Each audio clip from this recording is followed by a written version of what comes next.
నమస్కారం. మాఘపురాణం 28వ రోజు పారాయణలోకి వచ్చాం. ఈరోజు మహాశివరాత్రి. మన మాఘమాసంలో చతుర్దశి, త్రయోదశి కలిసి ఉండాలంటారు. అంటే త్రయోదశి వెళ్ళాలి, రాత్రికి చతుర్దశి ఉండాలి. అలా చతుర్దశి ఉండటం వల్ల 8వ తారీఖే మనం శివరాత్రి జరుపుకుంటున్నాం.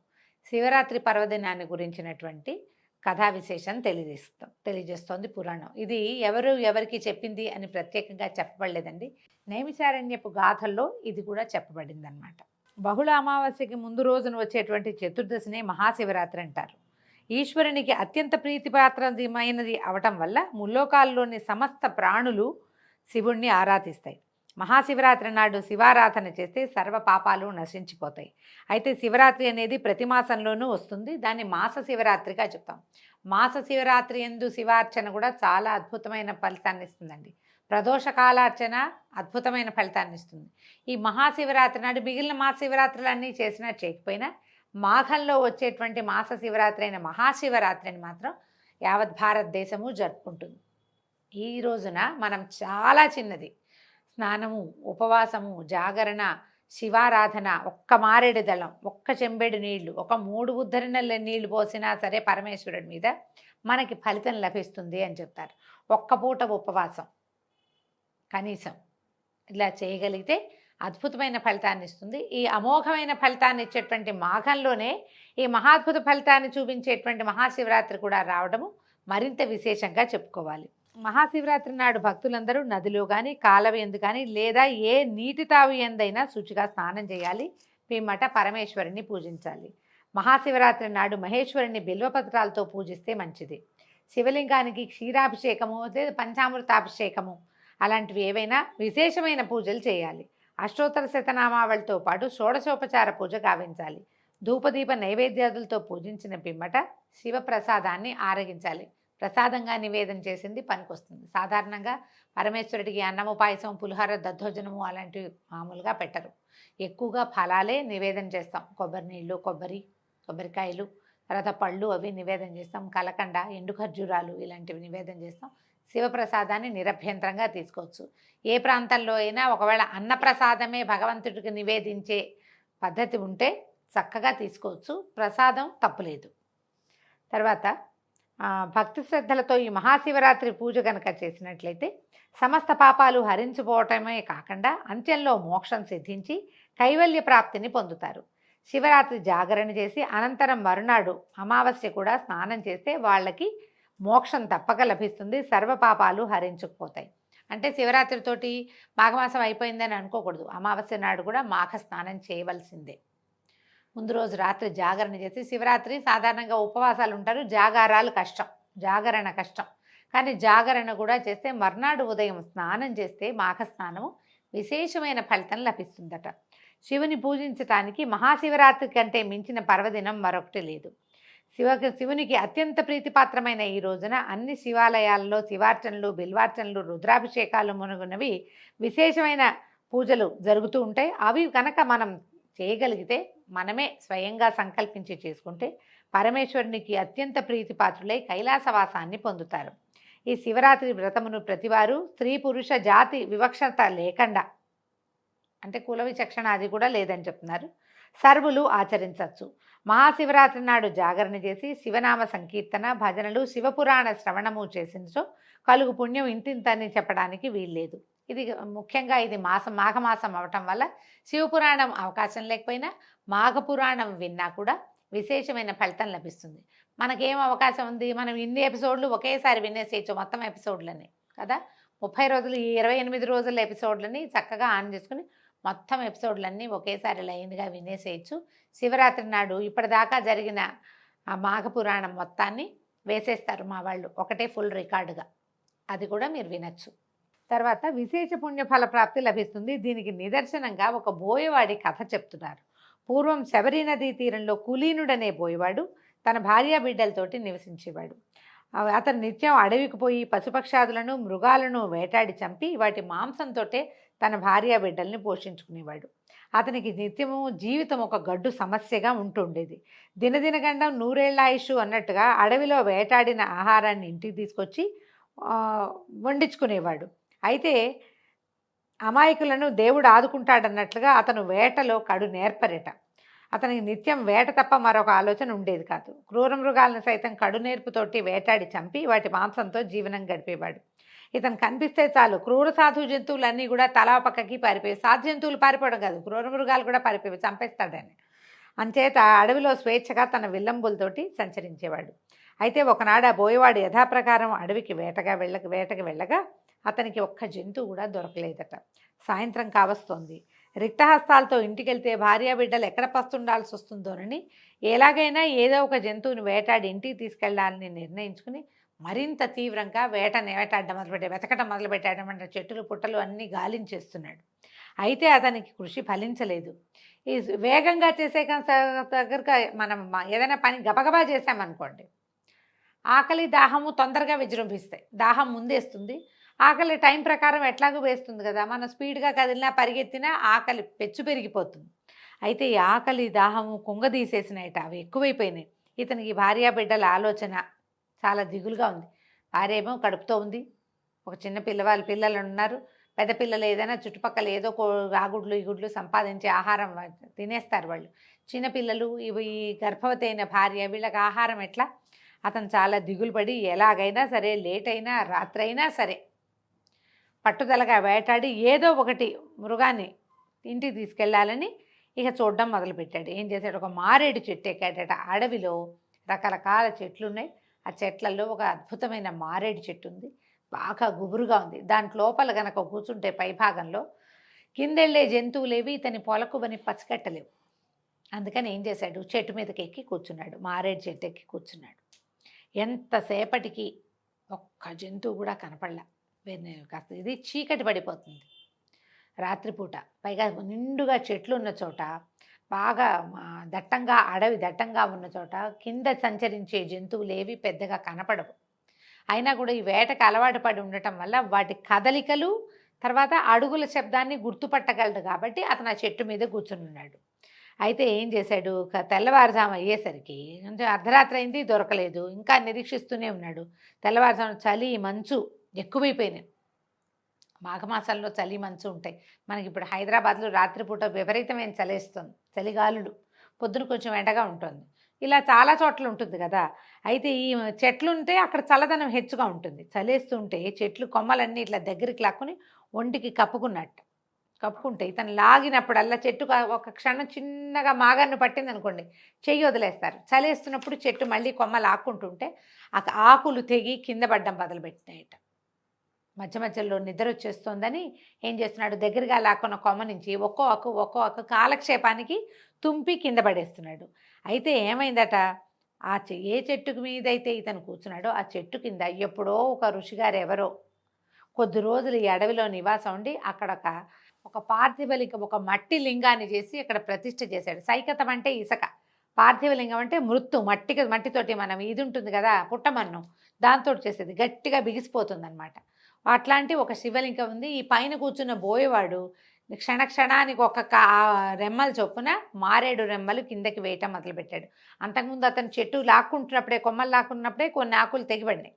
తర్వాత ఇతను కాలక్షేపం కోసం ఒక్కో ఆకు తుంపి వేస్తున్నాడు కాదు, ఆ ఆకులు కూడా కొసలు కాకుండా మారేడు దళాలుగా అతని చేతికి వస్తున్నాయి. ఒక్కో దళము తుంపి వేస్తూ వచ్చాడు.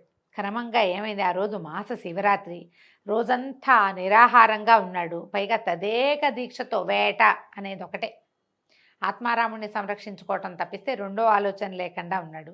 రాత్రంతా నిద్రించలేదు, పగలల్లా ఏం తినలేదు, రాత్రంతా నిద్ర చేయలేదు. తర్వాత మారేడు పత్రాలు ఈ శివలింగం మీద పడ్డంతో మారేడు దళాలతోటి శివలింగార్చన చేసినటువంటి ఫలితము, ఏమీ తినకుండా మేల్కొని ఉండటం వల్ల మహాశివరాత్రి యొక్క ఉపవాసము జాగరణ ఫలితము లభించినాయి. మనకి ఎట్లా ఉంటుందంటే ఒక్కొక్కసారి మనం అనుకోకుండా చేసినా కూడా అద్భుతమైన ఫలితాన్ని ఇస్తుంది. తెలియకుండానే ఏదో సాధారణంగా ఆలోచించి గుడికి వెళ్తాం, ఆ రోజు ఏదో మహాపర్వదినం అయిందనుకోండి, అట్లా అవుతాయి జీవితంలో.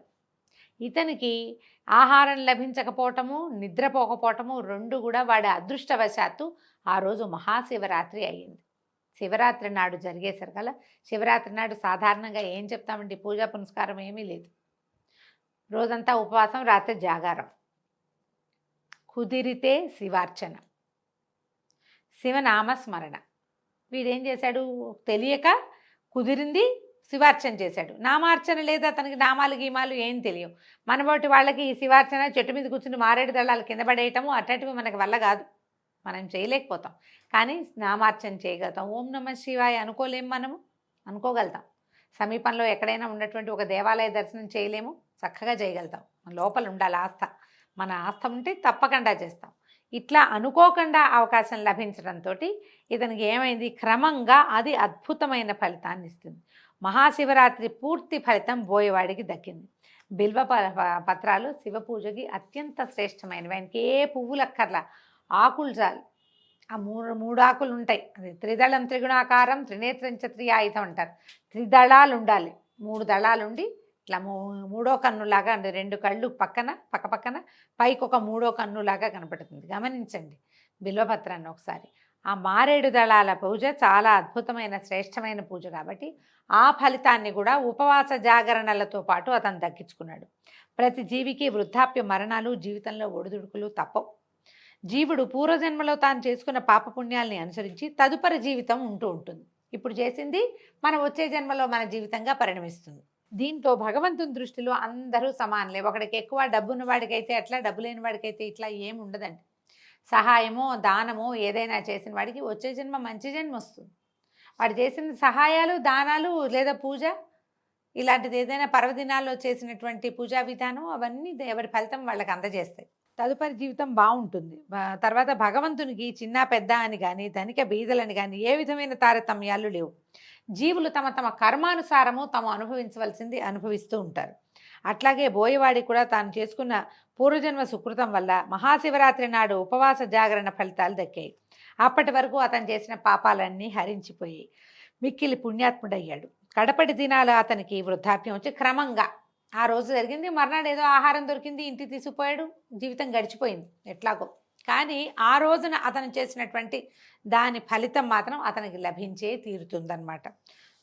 వృద్ధాప్యం వచ్చి సహజంగా మరణస్థితిని పొందాడు.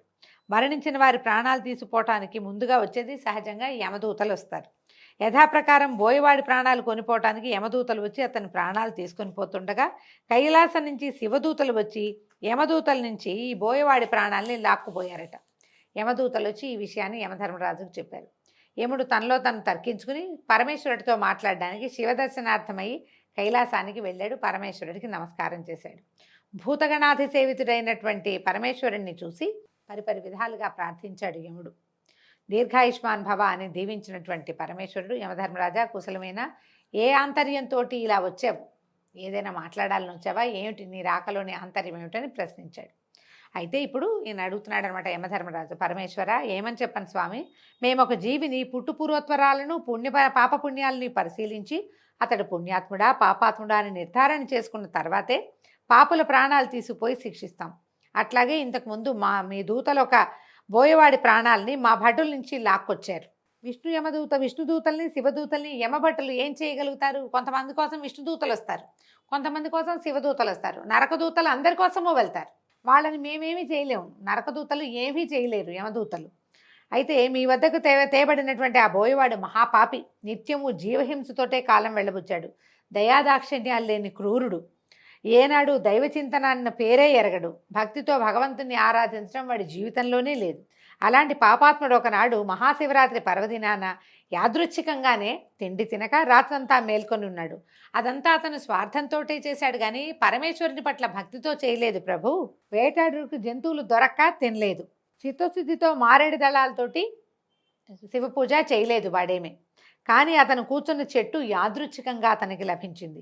ఆ చెట్టు కిందనే శివలింగం మీద మారేడు దళాలు పడడం కూడా యాదృచ్ఛికం, అంతా యాక్సిడెంటల్గా జరిగినాయి అన్నమాట, అన్ఎక్స్పెక్టెడ్గా జరిగినాయి. అయితే ఏదో ఇన్వాలంటరీగా జరిగినాయని కూడా చెప్పచ్చు. చిత్తశుద్ధితో శివుని పూజించలేదు, ఇదంతా యాదృచ్ఛికమే. అట్లాంటి కఠినాత్ముడు, క్రూరుడు, మహాపాపి, అసలు భక్తే లేనివాడైనటువంటి ఈ బోయవాడికి కైలాస ప్రాప్తి ఎట్లా వస్తుంది స్వామి? అంత మాత్రానికి వాడికి పుణ్యఫలం ఎట్లా అబ్బుతుంది? ఈ ధర్మ సందేహాన్ని తీర్చుకోవడానికే మీ దగ్గరకు వచ్చానని చెప్పాడు. అప్పుడు చిద్విలాసమూర్తి అయినటువంటి పరమేశ్వరుడు చిరునవ్వులతోటి ఇట్లా సెలవిచ్చాడట, ఓ యమధర్మరాజా, ఇదొక ధర్మ సూక్ష్మం. అగ్నిని తెలిసి ముట్టుకున్నా తెలియక ముట్టుకున్నా అంటుకొని బాధించటం మానదు. అలాగే పాపపుణ్యాలు తెలియక చేసినా తెలిసి చేసినా అంటక మానవు. కావున నాకు అత్యంత ప్రీతిపాత్రమైన శివరాత్రి నాడు ఆ బోయవారిని కారణం వల్లనే కదా బిల్వపత్రాలతో అర్చన జరిగింది. బోయవారి చిత్తం ఎట్లా ఉన్నా సరే వాడు ఉపవాసము జాగరణ చేశాడు. శివరాత్రి నాడు ఎవరు ఎట్లా లింగార్చన చేసినా కూడా పుణ్యం దక్కాలనే నియమం వల్లనే ఆ బోయవాడు కూడా సర్వపాప విముక్తుడై కైలాస ప్రాప్తికి అర్హుడయ్యాడు. కాబట్టి బోయవానికి మహాశివరాత్రి వ్రత ఫలితం దక్కింది. అందుకే అతను శివ సాయుధ్యాన్ని పొందగలుగుతున్నాడని వివరించాడు. యముడి ధర్మ సూక్ష్మతను గ్రహించాడు. బోయవాయుడు శివ సాయుధ్యాన్ని పొందటం న్యాయమని భావించి పరమేశ్వరుని వద్ద సెలవు తీసుకుని తన నిజ నివాసానికి వెళ్ళాడు. అంటే తెలిసి తెలియక కాకపోయినా తెలిసి ఎంతో కొంత ఇది శివరాత్రి ఈ రోజున పూజ చేయాలి అని భావించి ఎంతో కొంత లింగార్చన ఎవరో పూజ చేసుకుంటున్నారు వాళ్ళకి బిల్వదళాలు ఇవ్వండి మన వాకిట్లో ఉంటే, వాళ్ళు ఎవరైనా దళాలు కోసుకుంటుంటే చెట్టంతా తీసేస్తారని తిట్టిపోయకుండా మనం కాసిన కోసెట్టు పెట్టుకుని మిగిలిన వాళ్ళు విరిచేశారు. చెట్టు మళ్ళీ మొలుస్తుంది. భగవత్ ప్రసాదితమైనటువంటి మారేడు చెట్టు, ఆ మారేడు దళాలు భగవత్ పూజకే అంకితం అవ్వాలి. ఎవరు తినరు బిల్వదళాలని, పూజే చేసుకుంటారు. ఈ పండగ రోజున ఎవరైనా మన వాకిట్లో పువ్వులు కోసుకున్నా బిల్వదళాలు కోసుకున్నా ఏమీ అనకండి. 4 బిల్వదళాలు ఉంటే చాలు మన పూజకి. ఆ బిల్వదళాలతోటి అర్చన చేయటం. మన ఇంట్లో చిన్న శివలింగం ఉంటే మామూలుగా షోకేస్లో ఉన్నా కూడా ఈ రోజున మనం ఇంట్లో దేవుడి దగ్గర పెట్టుకోవచ్చు. రేపు మళ్ళీ షోకేస్లో పెట్టుకుందాం. దేవుడి దగ్గర పెట్టుకొని కొంచెం శుభ్రంగా కడిగి తుడిచి ఓం నమ శివాయ లాంటి మామూలు మంత్రం పంచాక్షరి, మనకేం ఉపదేశం లేకపోయినా పర్వాలేదు, నమ శివాయ అని చెప్తూ మీకు శక్తి కలిగినన్ని సార్లు భగవంతునికి అభిషేకం చేసి పళ్ళు ఫలాలు ఏమైనా నివేదన చేసి అవకాశం ఉంటే ఉపవాసము, అంతకంటే అవకాశం ఉంటే జాగరణ కూడా చేస్తే అద్భుతమైన ఫలితం లభిస్తుందండి.